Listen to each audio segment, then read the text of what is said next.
And this is Bayloric Worldwide. Now, the reason I'm here today is quite funny, because I had no intention of being up here to talk, speak, anything. In fact, I came actually here for some money. I'm being quite honest. I came here to get some funding for some young people. And I walked through the doors out there to come in here, and I spoke to some people from Proactive to set up a cricket club in my hometown, Tottenham. Now, I'm actually born in Hackney. I'm a Hackney lad. How many of you here know where Hackney is in London? Okay, so you know it's not a very posh area. Right, so that's where I was brought up in London, and my dad was very good to me in that sense. He gave me the opportunity to play cricket. It was very hard with me because at 10 years old, I was introduced to cricket in a very cruel way. My dad had a cork ball. Now in those days, we didn't play with helmets. We couldn't afford to pay for a helmet. What we had was a milk crate and an old bat. That was how we played cricket in the park. My dad had this cork ball, and he hit a piece of concrete and he bowled it. He didn't bowl the ball, he used to chuck it. So he pelted it like that at me. Hey, I'm a 10-year-old. He bowls his ball and it hits me smack in the mouth. Bang! Mouth is gushing with blood. Now you'd think your father would come across and say to your son, sorry about that, didn't mean it. My dad just turned around and walked away. He came again and he came at me. I said, Dad, what are you doing? You're meant to come and console me. He says, you got a bat in your hand? Use it. I've got a ball in my hand, I'm going to take your head off. That was my introduction to cricket. Yeah, was my introduction to cricket. I didn't realise, moving on from that point, how decent a player I was. I got into playing district cricket, I was on the verge of playing county cricket. I didn't realise my potential. So I missed out. But I said to myself, if I didn't make it as a player, I'd make it as a coach. And I'd be one of the best coaches that were around. That was my way of thinking. But as you know, you think one way, and things go a different way and a different pathway. My mum, health visitor, master's degree, says to me, son, you need to go to university. I say to myself, I'm not going to university, no chance, no way, because my mum was telling me, so I was being rebellious. So I did everything else rather than do what my mum wanted me to do.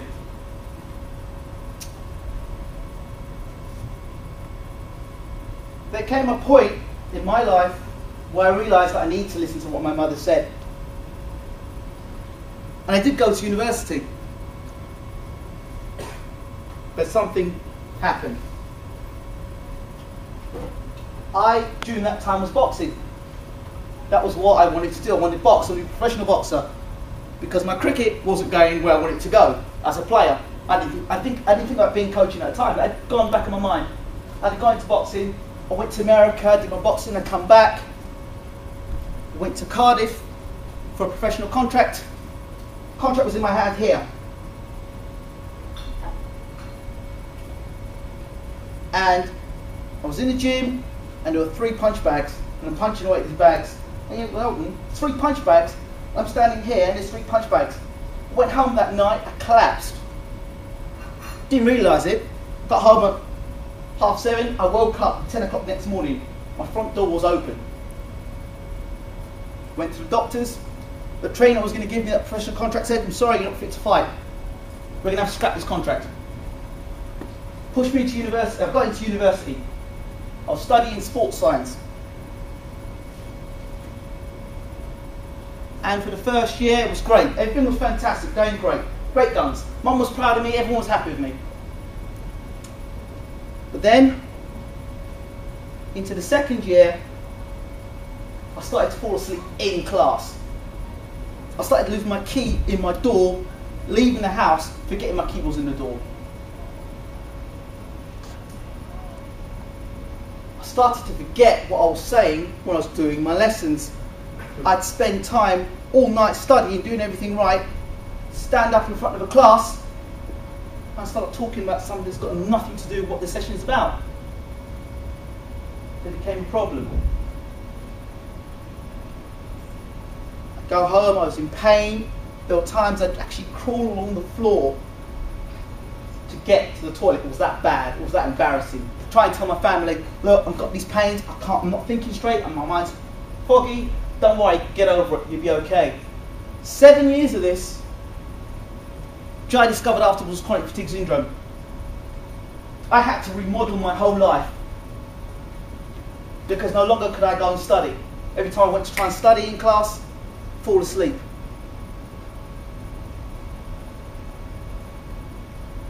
So then I had to try and remodel my life, and by remodeling my life, fortunately a gentleman came along.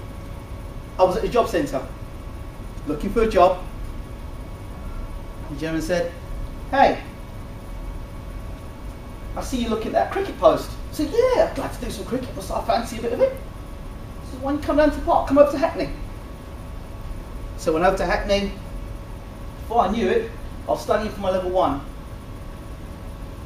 I was becoming that coach without even knowing it. And then I'd go around schools of Hackney, start coaching kids in the community, you know, starting to have an impact on them. You know, oh, this ain't bad, this is quite good. But then the illness hit me again. Couldn't turn up to classes, couldn't do sessions, started letting people down. Sorry mate, you're not reliable. One child came up to me and said to me, sir, if we can't depend on you to turn up to the club, if we can't depend on you to turn up to the school, then who can we depend on? I had to make a decision. I still had this illness. I went to talk to the doctors. The doctor said to me, as far as we're concerned, you've got an underactive thyroid. For the rest of your life, you have to take these tablets. Afraid to say, also, you've got something called chronic fatigue syndrome. And for the rest of your life, you won't be able to do the things you need to be doing. So, you better start signing on to benefits. My assistant, or the coach that I was assistant to, turned to me, you'll never amount to anything. So just stick with your level 1. You'll never coach anybody. Forget it. So, my mum turns around and says to me, see, I told you, you should have stayed at university. You've got all these people now ganging up on you. And you ain't got no ills, there's nothing wrong with you. You can walk, you can talk, you can act. But yet the illness was within. That became a big problem. But I still wanted to test myself. So I got on the phone to a county, and I said to them, look, is there any way possible I could do something? They went, no, sorry, you're a level 1 coach, no chance, no possibility. No jobs here for you. There were 32 teams that lined up in Hackney. 32 teams, schools. 2 of those teams I coached. The 2 teams I coached got through to the finals. They won, they went to Lords. These young boys from Hackney at the time were inspired. They had an opportunity to play cricket. We went to Lords, the home of cricket. The kids beaming, smiling, and the way they were engaging in school, I was making a difference. That was my opportunity. But that was enough. I said, you know what? I've got to beat this illness. I've got to find some way to beat this illness. I've got to find out how good I am as a coach. This country are not giving me the opportunity. So I challenged myself. I got on a plane and I went to Australia. Won 2 titles as a coach, came back to England. When I was in Australia, it showed me how wonderful, how great their system is. Kids at 9 and 10 years old are playing cricket, hardball cricket. Our kids in this country, the general perception, cannot play cricket at that level with a hardball. They're playing with a softball, they're playing kiddie cricket, we're still looking after them. So, after that I've come back to England. Gone into the communities, And I'm thinking to myself, how can I engage these young people? How can I give them the opportunity? Of course, I'm being sidelined. The coaching videos that were trying to help these young people, wasn't working. It wasn't helping. They were saying, it doesn't relate to us. We don't understand. It doesn't represent us. So I said, all right, how's about we do a video promoting this wonderful game? This game that, because of this illness I had, has saved me and changed my career. So, this is what happened in 2009.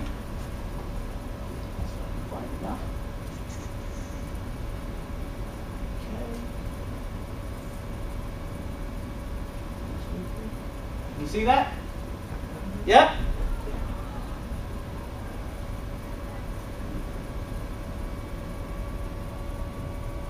Cricket to me has become, when I've coached it, freedom. To see a young person hit the ball very hard, or seeing a young person running and bowling really quick, taking a fantastic catch, and doing it knowing that they've trained really hard. It means a lot to me. It helps a lot. Discipline is important. I think kids got to be focused on it's better rather than just being idle. And cricket does teach you to be a team player. It's not just about you, it's about the other people around you. So yeah, it's really important.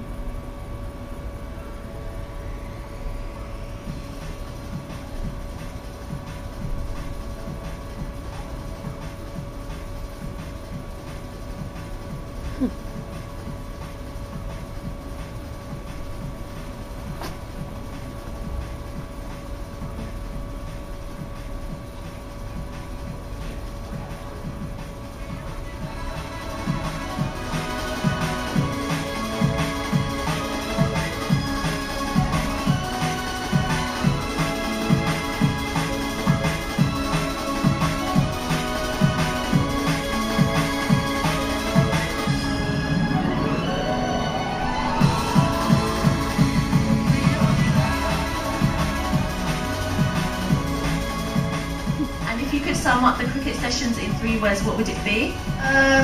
Enjoyable, fun, exciting, and very enjoyable. Pretty cool.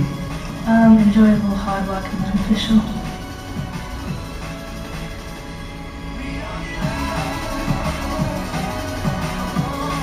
I remember some really close friends.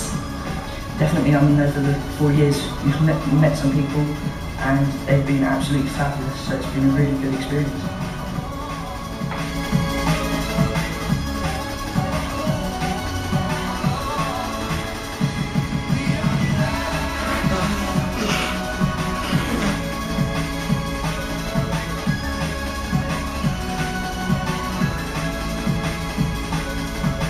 Do you think the kids playing cricket will help them with their future, help them mature a lot?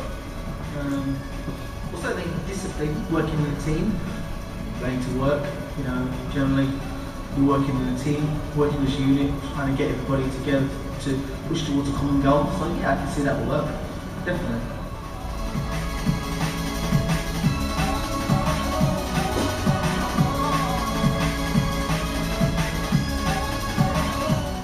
The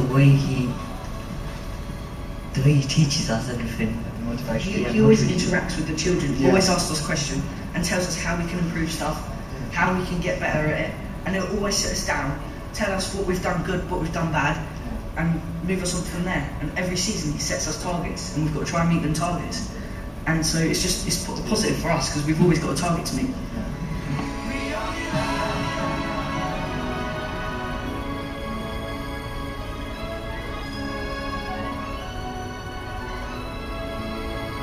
Yeah, a few friends and they're really enjoying it, which is the most important thing. He was an excellent coach and my boys get on really well with him, they really like him.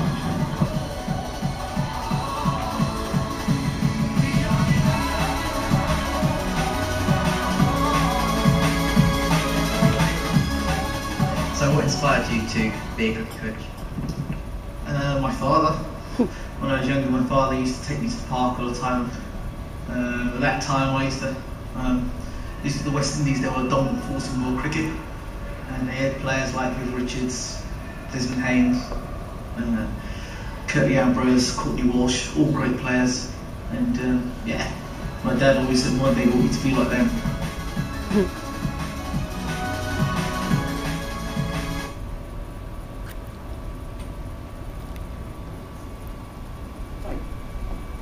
So that was in 2008, 2009, I think that happened.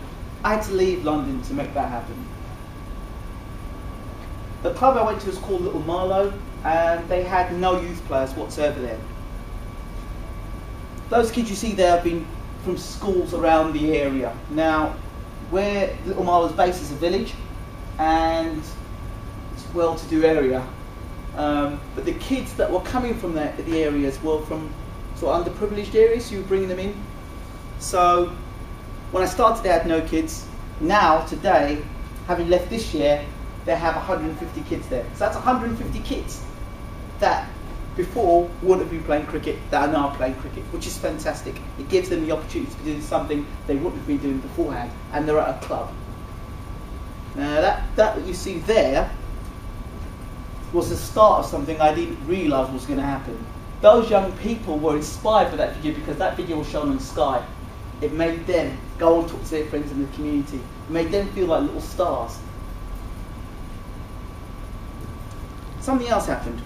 In 2010, there was a nomination to find out what people are doing in the communities. Now, by this time, I'd been coaching cricket in Essex, in Kent, in Wickham, and in Berkshire, Buckinghamshire, and Kent. So there were 3 areas. I'd set 3 academies up, which in areas where kids were not being, cricket was not being accessed. It was difficult for them to access cricket. And there was a huge demand for it. Now, some of the kids you see in the video there, 3 of them are now playing county cricket. They started at 9 years old. Some of them they're now 15 and 16. One's almost 18 and is now going to become a part of Baylor Worldwide, going back into the same community he came from as a player to now coach kids in his own community. So, well, I'll show you what happened in 2010.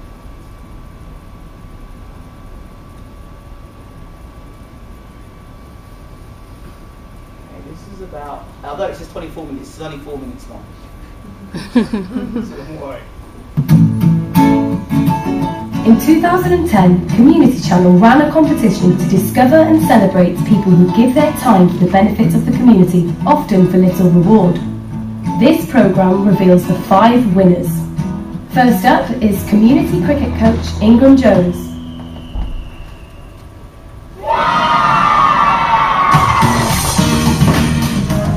Excellent.